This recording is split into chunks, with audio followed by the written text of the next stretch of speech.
Welcome to Traveler's Tales. I am your host, Greg Alonzo. Today I will be your guide through history as we take a look at part 2 of What Happened to the Magna Graecia City-States. Before we begin, just a quick reminder that we post new videos every Tuesday and Friday. Don't forget to hit the little bell icon to be notified each time we post new videos. Moving right along. Mythology tells us one thing, while archaeology tells us another. Our first question for today is from Gavin. He wants to know, what was the major city of Magna Graecia? Gavin, Magna Graecia was an important center of Greek civilization. One of its cities, Croton, was reputed to have the finest physicians in the Greek world. Croton was also the home of the 6th century athlete Milo, who was 6 times victor in wrestling in both the Olympic and Pythian Games. Our next question is from Tim. He goes on to say that he thought only Greek citizens were allowed to compete in the games, such as the Olympics. Were the Greeks of Magna Graecia considered Greek citizens? Yes, Tim, they were. Greeks from city-states and colonies were indeed allowed to compete in the Olympic Games. Our next question is from Sydney. She asks, which colonies were called Magna Graecia? Sydney, Magna Graecia refers to the coastal areas of southern Italy which were colonized by various Greek city-states from the 8th to the 5th centuries before the Common Era. Now we have a question from Patricia. She asks, since Magna Graecia is a Latin term, what did the Greeks call this region, and is Sicily included? Patricia, very good question. The Greeks referred to the region known as Magna Graecia to the Romans as Megale Hellas.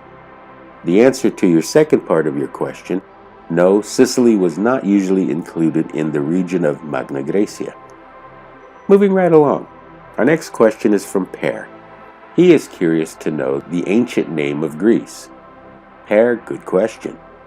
The ancient name of Greece is Hellas or Hellada.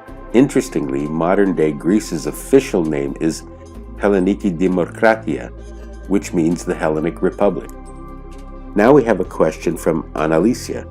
She says that she is a bit confused about the status of Syracuse. Annalicia, Syracuse was definitely one of the most important city-states in Italy. Though it wasn't considered part of Magna Graecia, Syracuse was in fact a Greek colony. It was founded by Corinth in the year 734 before the Common Era. Let's press on. This question is from Ambar. She asks, what did the Greeks call both Italy and Sicily? Ambar, the Greeks referred to Italy as Italia. Sicily was known as Siciliotes. Now we have a question from Alexei. He asks, when did Magna Graecia become Roman? Alexei, it was in the 3rd century before the Common Era that Magna Graecia was absorbed into the Roman Republic. We still have time for a couple more questions. Here's an interesting one from Klaus. He wants to know who lived in Sicily before the arrival of the Greeks.